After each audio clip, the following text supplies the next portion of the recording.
pessoal, sejam bem-vindos a mais um review geral do mercado. Hoje, dia 2 de junho, né, segundo pregão do mês de junho, o Ibovespa fechou mais um pregão em alta, 1,78. Ontem a gente já tinha subido 1,12, quer dizer, 2 dias aí de sequência positiva para o nosso índice. Só que é o seguinte, pessoal, de novo, dá uma olhada nesse cara aqui. Fluxo vendedor por parte das corretoras estrangeiras que a gente acompanha. Inclusive superior ao pregão de ontem. Ontem eles venderam cerca de 400 milhões e hoje 500 milhões. Na terça-feira, no encerramento do mês de junho, no mês de maio, eles venderam 300 milhões de reais. Então, quer dizer, já é o terceiro pregão consecutivo com vendas expressivas por parte das corretoras estrangeiras que a gente acompanha aí, que atuam no nosso mercado. Se isso daí é um volume vendedor de praxe ante compras expressivas que eles estão tendo no ano de 2016, a gente não sabe. Só sei que hoje o Ibovespa subiu e eles atuaram na ponta vendedora. Ontem o Ibovespa subiu, eles também atuaram aí na ponta vendedora. Então é o seguinte, estão aproveitando essas altas para realizarem possivelmente lucros das operações realizadas durante o ano de 2016. Vamos ficar bem atento em relação a esse volume bem crescente aí do fluxo estrangeiro. Inclusive, vamos aproveitar aqui, vamos abrir um parênteses e vamos dar uma olhada aqui só no site da Bovespa, porque hoje, como é dia 2 e a Bovespa demora 2 dias para publicar o fluxo de todos os investidores na nossa bolsa, então hoje já saiu a movimentação do mês de maio, mês passado. Então, como é que a gente faz para consultar? A gente vem aqui na guia Serviços, Market Data, clica aqui em Consultas. Automaticamente vai abrir para você a tela de três mercados, né? Mercado à vista, mercado de derivativos e clearing de ativos. Inclusive a gente tem um vídeo aí no canal informando como é que vocês consultam tanto essa movimentação do mercado à vista também para o mercado futuro. A gente vai deixar aqui na descrição do vídeo. Bom, no mercado à vista você vem aqui na terceira opção, participação dos investidores. A gente clica nela e automaticamente ele vai abrir aí a movimentação dos investidores, conforme a gente tinha dito, né? Como a Bovespa só divulga com 2 dias úteis de defasagem, né? Que é o que a gente está colocando aqui embaixo. Hoje tem a movimentação do dia 2 de maio até o dia 31 de maio, ou seja, todo mês de maio está aqui volume total acumulado para os investidores. Pessoal, vamos dar uma olhada. Deixa eu tentar de novo aqui, minha conexão reiniciou, né? Bom, colocando aqui novamente, então, desse fluxo acumulado, vamos pegar o seguinte, investidor estrangeiro, vamos selecionar ele aqui. Pessoal, 73.549.894, 73 milhões, correto? A gente lê esse número dessa forma. Como a escala aqui está em 1000, então a gente pega isso daqui e multiplica por 1000. 73 milhões multiplicado por 1000 é 73 bilhões, né? Então, o que acontece? 73 bilhões e meio de volume de compras. Volume de vendas, 75 bilhões e 300.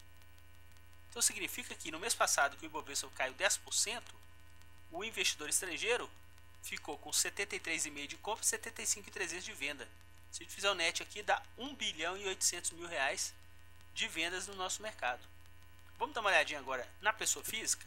Inclusive, pessoa física ela é dividida em clubes de investimento e também investidores individuais.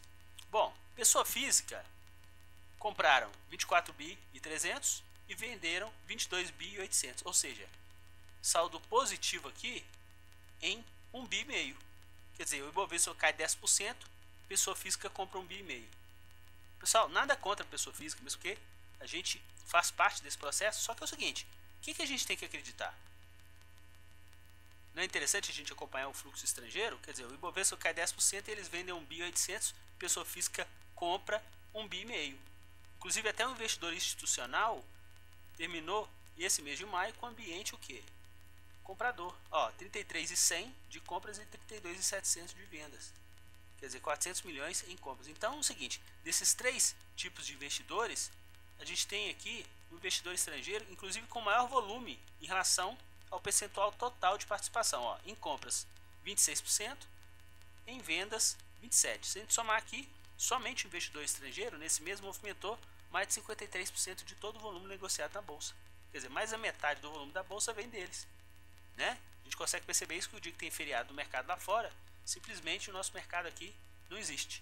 Então, o que é interessante a gente ficar acompanhando? O fluxo realmente do investidor estrangeiro, porque a grande parte dos investidores pessoa física, eles estão atuando na ponta compradora, enquanto o mercado cai 10%. Por isso que a maioria das pessoas que entram no mercado, pessoa física, acabam se machucando e saem rapidamente. Por quê? Não tem preparo profissional para poder operar o mercado. Eu não estou dizendo que só o investidor pessoa física, só o investidor estrangeiro ou só institucional é que fazem operações do lado errado e do lado certo no caso dos investidores estrangeiros. Só que você tem que ter expertise, né? Se você é um investidor pessoa física, acompanhe essas informações aqui e vá por quem tem maior volume da nossa bolsa e que para que ponto eles estão apontando, né? Então vamos lá, vamos voltar lá no nosso quadro. É o seguinte, então é o seguinte, ó, 500 milhões de reais em vendas. No mercado futuro, o Ibovespa futuro também terminaram vendedor e praticamente no 0 a 0 no dólar futuro. Bolsas americanas terminaram em alta, moeda americana fechou praticamente aí na estabilidade.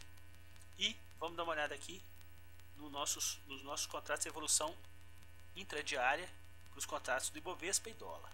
Bom, começaram a vender o Ibovespa nas 3 primeiras horas, eles atingiram o pico de vendas em quase 80 milhões de reais. O índice chegou a se valorizar 200 pontos em relação ao fechamento do pregão de ontem. Depois o índice voltou a subir mais forte, eles reduziram essa posição vendedora e ficaram assim até as 16 horas, não quer dizer, eles saíram de 79 para 17, quer dizer, 60 milhões de compradores nesse período, e a evolução do índice de 300 para 905, quer dizer, 605 pontos de valorização. Nas 2 horas finais, o índice continuou aí a se valorizar e eles reduziram um pouco aí esse volume comprador, retomando um pouco a venda e ficaram com 38 milhões de reais em vendas. No caso do dólar, eles começaram um dia compradores, chegaram a ter um pico aqui em 6 milhões de reais. O que acontece? Depois disso, eles atuaram na ponta vendedora, ficaram bem próximo da estabilidade aqui, de 13 horas para frente, ficaram praticamente mornos aí, né? Porque a gente sabe que 1 milhão de reais numa movimentação do dólar é baixíssimo. Inclusive a movimentação do dólar para esse contrato está bem menor do que o contrato que a gente encerrou agora, que foi o contrato M de Maria. Os investidores estrangeiros estavam no final do contrato com mais de 300 milhões de reais em compras. Nesse contrato novo aqui, que já tem 3 dias de liquidez, o contrato N, eles estão acumulando aí cerca de 9 milhões de reais compradores. Então quer dizer, a cotação também ficou bem lateralizada. Quando chegou aqui às 15 horas embaixo de fechamento, a gente perdeu aqui esse valor de cotação das 12 horas em 3.622, só que isso não evoluiu e o dólar voltou a subir nas 3 horas seguintes, né? Fechou aí com 9 pontos de diferença em relação ao fechamento do pregão de ontem para os contratos do mini dólar. No caso do contrato do dólar cheio, a gente viu lá na primeira página, eles fecharam exatamente iguais. No caso aqui a gente analisa o fluxo do cheio, mas a cotação do mini para a gente pegar aí a movimentação das corretoras estrangeiras que atuam no nosso mercado. Bom, em relação ao net, perderam dinheiro tanto no dólar como projeção de day trade, né? E também no Ibovespa futuro. No Ibovespa futuro tomaram um loss aqui de cerca de 500 pontos e no caso aqui do dólar futuro, 2 pontos de loss para os contratos futuros. Vamos voltar lá nos ativos. Pessoal, olha que interessante. Desse volume vendedor aqui, a gente teve Itaú, Ambev e Bradesco como carro-chefe de vendas hoje. Isso é uma cópia xerox do pregão de ontem. As 3 ações tiveram essa mesma ordem no pregão de ontem em relação às vendas. Então é o que a gente está comentando. Se tem alguma coisa a ver com remanejamento de carteira e perspectiva do nosso país, a gente não tem essa ciência. O que a gente acompanha é o fluxo. O mercado está subindo e eles estão vendendo. Inclusive, se a gente pegar aqui, ó, tanto Itaú, Ambev e Bradesco são as ações de maior peso na nossa bolsa. Eles venderam ontem também Banco do Brasil, repetiram a dose hoje. Petrobras ontem também foi um ambiente vendedor. Então, quer dizer, eles estão vendendo aí, no caso Petrobras e Vale, que não tem tanto peso mais, mas são ativos de muita visibilidade por parte deles, né, que são as empresas mais famosas do nosso mercado, e eles atuando aí na ponta vendedora. Na ponta compradora, não chegaram a nem completar os 10 ativos mais compradores no pregão de hoje, ficaram somente com 9. Então, no carro-chefe aqui de compra foram as ações da Ultrapar, depois seguida de Estácio, inclusive o setor educacional hoje com uma valorização expressiva, né? Eles atuaram aí na ponta compradora em Estácio, e para a média, né, de valorização para os ativos que eles compraram hoje, 3,23. Para os ativos que eles venderam, eles tiveram um prejuízo de 1,18. Como a média vendedora foi muito maior do que a compradora, tiveram aqui um pouco mais de 4 milhões de reais de projeção de prejuízo para as operações que eles atuaram na ponta vendedora, né?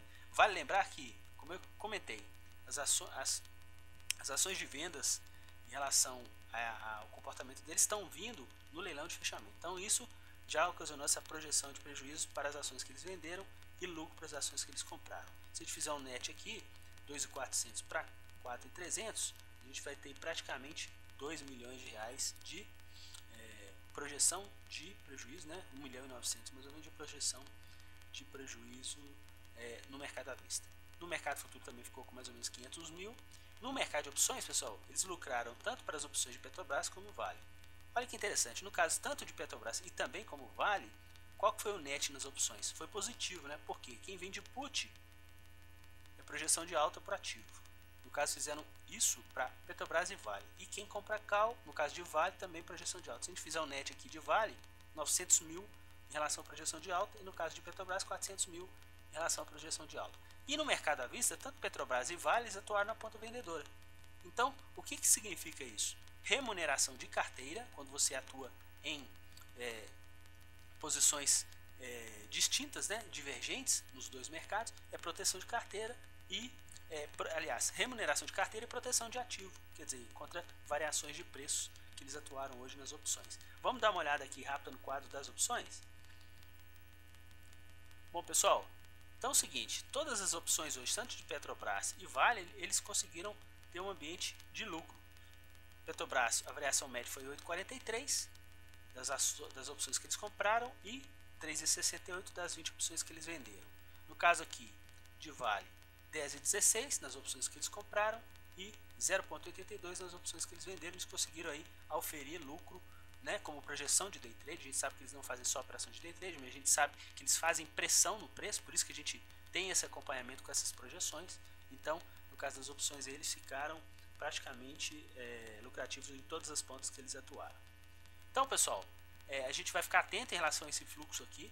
Está realmente bem vendedor, esse curtíssimo prazo aí está bem vendedor por parte deles. Pode ser uma coisa natural, justamente por realizações anteriores. Só que é o seguinte, vamos esperar eles retomarem as posições de alta para que a gente comece também a ter mais confiabilidade nessa alta que a gente está observando no nosso índice. Que ontem e hoje foi um movimento de alta para o índice, só que eles estão aproveitando esse movimento para vender. Vamos ficar atento em relação aos próximos pregões.